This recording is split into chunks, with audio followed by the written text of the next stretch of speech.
8 repos GitHub incroyables. Bonjour à tous et bienvenue dans cette vidéo où nous allons voir ensemble dans cette vidéo 8 repos GitHub géniaux que j'ai triés sur le volet. Ce sont des repos GitHub que j'ai déjà fait au format short ou TikTok, donc pour ceux qui me suivent, il est possible que vous en ayez déjà vu quelques-uns.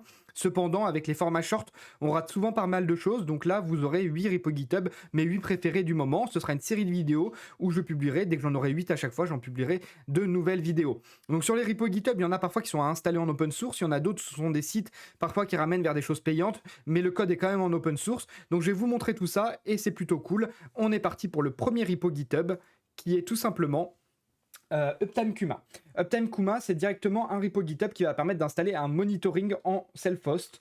Donc, c'est-à-dire que vous allez pouvoir avoir cette interface-là. Et l'objectif, c'est que vous allez pouvoir l'héberger sur votre propre serveur. Et en suivant, vous allez pouvoir connecter directement l'URL de votre site web. Et ça va tout simplement crawler votre site web pour vérifier qu'il est toujours actif, mettre s'il y a une erreur 404, 500, etc. Et vous allez pouvoir avoir directement des notifications par Slack, Discord. Enfin, il y a énormément de paramètres que vous pouvez faire avec Uptime Kuma. Et ça permet vraiment de voir avec les petits graphiques le taux d'échec de votre site, le taux de réussite, les performances du serveur, le temps de réponse moyen, est-ce qu'il a été plus long, le certificat SSL, etc.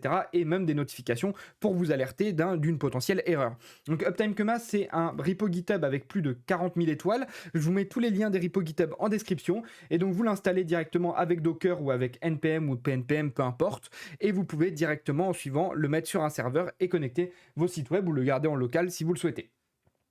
Le deuxième repo GitHub, c'est Novu. Novu qui est un repo GitHub qui va permettre, donc c'est pas vraiment un repo GitHub parce que vous installez pas grand chose, c'est un repo qui emmène sur un site et ce site-là permet d'avoir un système de gestion de notifications globales, mais pas que des notifications push, il y a également les emails, les SMS où vous avez tout un tas de providers. C'est-à-dire par exemple pour les SMS, vous pouvez très bien envoyer les SMS par Amazon par exemple ou encore par Twilio. Idem pour les mails, vous pouvez connecter avec Mailjet, avec peu importe le SMTP que vous voulez, avec Resend par exemple, et vous allez pouvoir directement choisir le provider et avoir juste un SDK pour trigger toutes les notifications. Donc par exemple, dès que vous avez un event, par exemple quelqu'un qui s'inscrit, vous pouvez lui envoyer un SMS, un mail, tout ça en même temps. Donc il y a pas mal de SDK. Les SDK, c'est les Software Kit Development, si je dis pas de bêtises, c'est tout simplement des plugins que vous allez pouvoir installer. Donc là, par exemple, on est sur du JavaScript et vous allez pouvoir directement installer Novu comme ceci et trigger une notification directement avec le provider, etc. Et ça enverra la notification. Vous avez un dashboard comme ceci où vous allez pouvoir directement voir toutes les notifications qui ont été envoyées, le taux de clic, etc. C'est plutôt bien fait et il y a le site officiel directement qui est sur le repo GitHub. Et donc voilà tous les providers que vous avez. Vous avez les emails, les SMS, les notifications push, vous avez même un système de chat ou encore un système de in-app, notamment pour les notifications push dans l'application native Android ou iOS. Le troisième repo GitHub, un de mes préférés, c'est Public API. C'est un repo GitHub que je me sers souvent pour faire des projets personnels. Ça va permettre de lister tout simplement tous les repos GitHub, toutes les API open source gratuites. Il y en a quelques-unes qui sont devenues payantes avec le temps parce que la liste n'est pas totalement mise à jour. Enfin, il ne regarde pas toutes les API qu'il a mis. Et en gros, vous avez trié par catégorie toutes les API. Donc par exemple, si vous cherchez une API de météo, parfois, c'est pas évident de trouver, vous en avez des payantes, etc. Là, il y a toutes les API avec directement dans le tableau. Alors, par contre, ce qui est dommage, c'est qu'il ne remet pas la colonne ne suit pas, ça c'est avec GitHub. Vous avez directement, est-ce que c'est il faut une authentification, est-ce qu'il faut HTTPS, etc. Donc, si vous souhaitez par exemple une API de météo qui ne nécessite pas d'authentification, vous avez directement par exemple SetTimer qui n'a pas d'authentification, mais pas d'HTTPS non plus. Ou alors ODWeather, pas d'authentification, non, lui non plus. OpenMeteo qui n'a pas d'authentification, mais du HTTPS. Et vous avez tout un tas d'API comme ça, vous en avez énormément et ça peut vous aider à faire des projets personnels. En quatrième, on a Space Drive. Alors Space Drive, c'est juste génial, c'est en alpha, c'est-à-dire que c'est pas encore totalement sorti et ça va permettre d'avoir un drive partagé directement en réseau local. Donc en gros, je vous explique. Vous avez directement un Finder comme ceci, moi je l'ai sur mon PC, alors je vais vous l'ouvrir. Hop, c'est en train de s'ouvrir.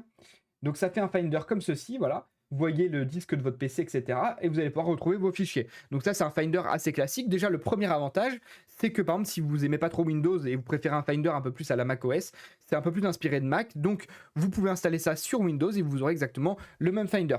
Et donc ensuite, si vous avez un PC Mac et Windows, vous pouvez faire un drive en local, ajouter vos devices et directement partager vos fichiers d'un PC à l'autre assez facilement sans utiliser de Dropbox ou ce genre de choses. Donc ça, c'est plutôt cool. Donc n'hésitez pas à aller voir Space Drive, c'est en alpha, et il me semble que les créateurs de Space Drive le font directement en live sur Twitch, pour ceux qui ont envie de suivre un peu le développement, et le code est totalement open source pour ceux qui ont envie de voir comment c'est fait. En quatrième, on a un peu d'OSINT, Open Source Intelligence, ce qui va permettre de chercher tout ce qui est open source, mais au niveau du web. Ça s'appelle webcheck.xyz, et en fait, vous pouvez installer directement votre propre webcheck. Donc, il y a le site qui est en ligne, donc c'est celui-là, webcheck.xyz, où vous tapez par exemple l'URL d'un site, par exemple, on va taper keepdev.io. Et une fois que vous tapez ce site-là, vous avez toutes les informations, notamment par exemple où est hébergé le serveur. Donc moi, on voit qu'il est à Paris en Ile-de-France. Vous avez tout un tas d'informations sur les packages, sur pas mal de choses. Tout ce qui va être open source, sur également le serveur, est-ce que c'est HTTPS, les firewalls, etc., etc. Le theme color, ça c'est ce qui remonte de la PWA par exemple. Donc voilà, vous avez ça et vous pouvez directement l'installer vous-même et le mettre en self-host si vous souhaitez avoir votre propre dépendance de webcheck.xyz. Vraiment un repo GitHub qui est vraiment génial. Donc n'hésitez pas à aller voir quand vous avez besoin d'avoir des informations sur un site web.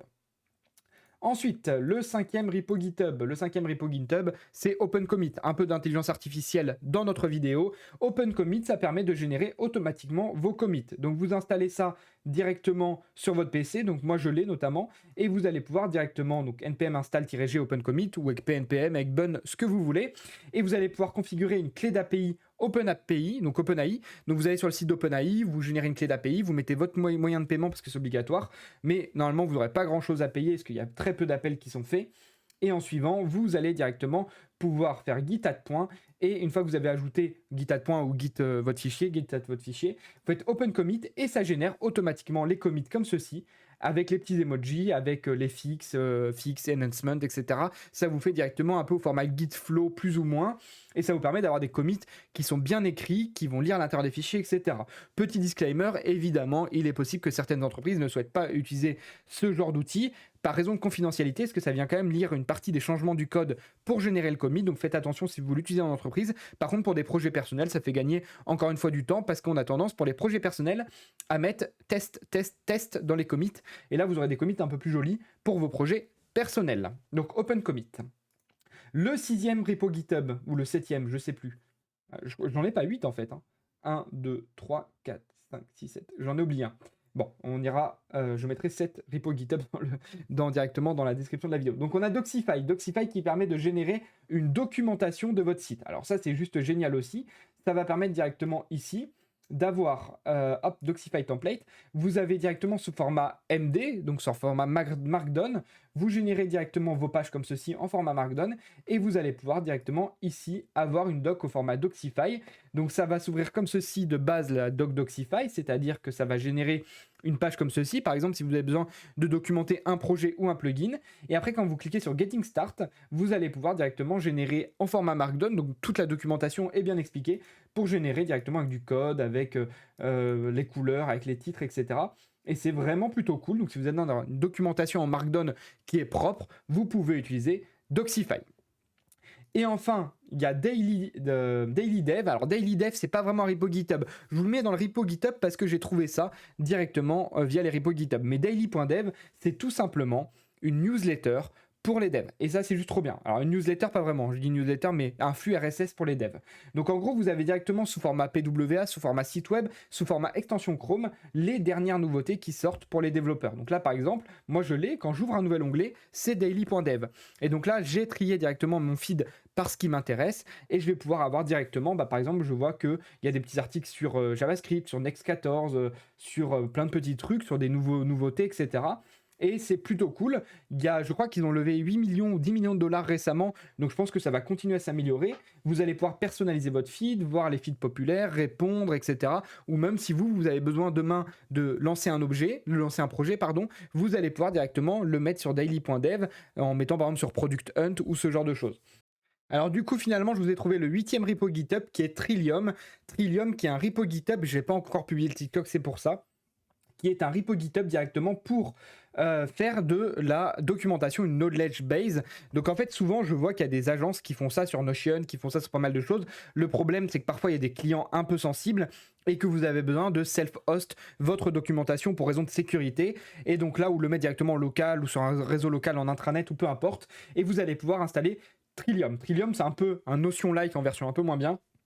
Mais le gros avantage, c'est que c'est directement fait en self-host, et donc vous allez pouvoir directement le mettre sur votre PC et générer votre propre documentation. Donc ça s'installe aussi une fois plutôt facilement, en quelques lignes de commande. Il y a la documentation qui est assez claire. Vous créez votre base documentaire, après vous voyez comment vous la partagez à vos collaborateurs, et c'est vraiment cool. Donc voilà pour le dernier repo GitHub.